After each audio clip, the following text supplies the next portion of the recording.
Hello everyone, I am Samidha Hegde. I am interning with LEXIS and Company. I am a third year law student studying in Ramaya College of Law, Bangalore, and today I am going to be discussing about how to conduct an effective board meeting under Companies Act 2013. So board meetings are meetings that take place at the highest level, and so where board members and representatives are present. So as you know that a company is not an actual it's not a natural person.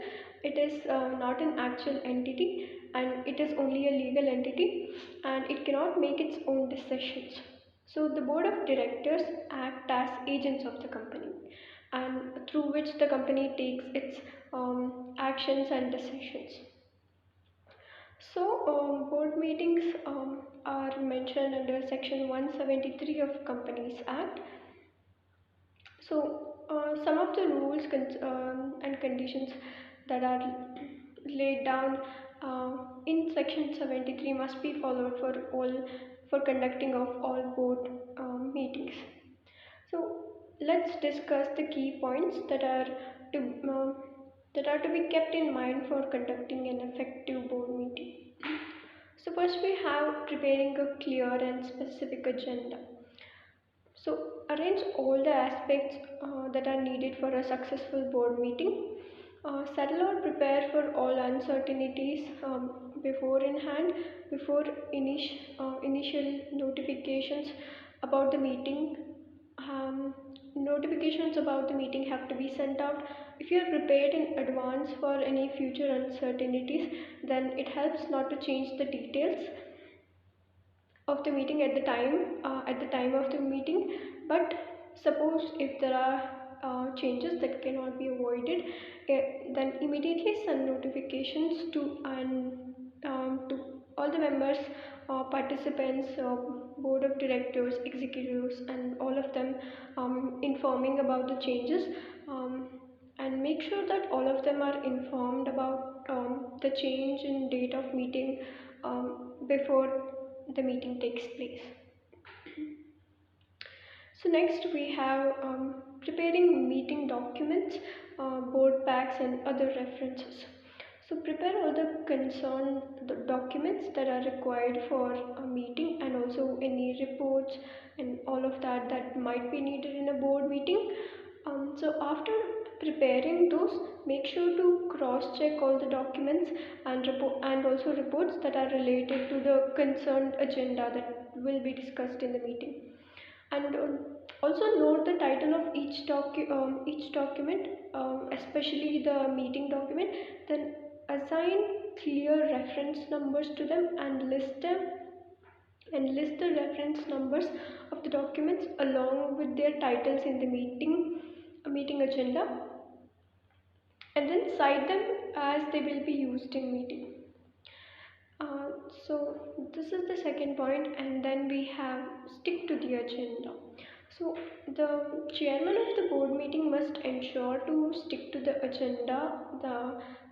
of agenda for that day in the board meeting, because it is very easy for participants to get lost in their way, and also there might be matters which are very trivial, which might take too much time, way too much time than it is necessary, and a good amount of time may be lost in discussing those trivial things instead of discussing the strategic decisions that are to be discussed as part of the meeting that day.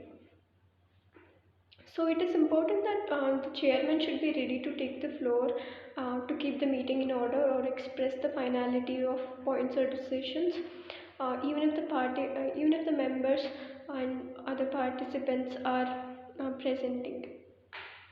So after this we have ensuring that facilities and tools are in order.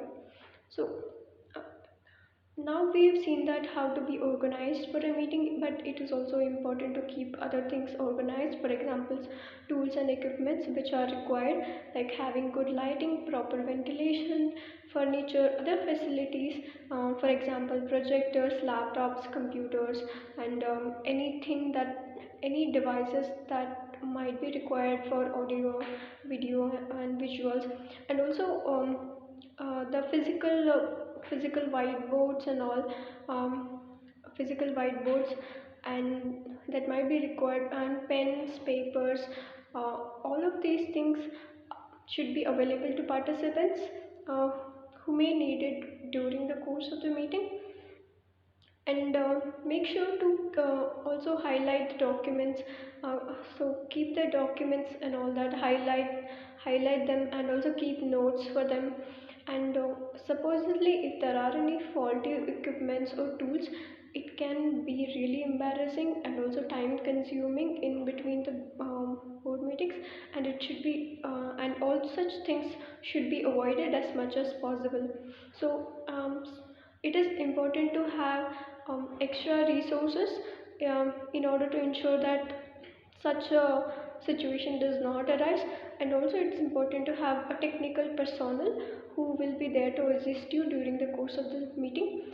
He can be on standby and assist you whenever if it may be necessary. So the last of all, the point is to make sure to record all the important points and action items, and also it's important to ensure filing filing of the documents um, in the board meeting. So whatever the relevant materials are there, for example, it could be contracts, amendments, or policies that are passed in that meeting, and any other documented decisions, all of these must be filed, and also these must be archived in a secure manner. So if it is digital, then or in or passed in an electronic form, then it is important to save them in a folder uh, in a secure way. Or if they are physical document papers, then it should be put in a they should be filed in cabinets in a room secured by lock and key. So yeah, that's about it. This is how to conduct a board meeting effectively in any company. I hope you have understood today's concept. I've also made other videos. Please do check them out. And if you like today's video, like, share, and subscribe to the channel, and hit the notification button for more updates. Thank you.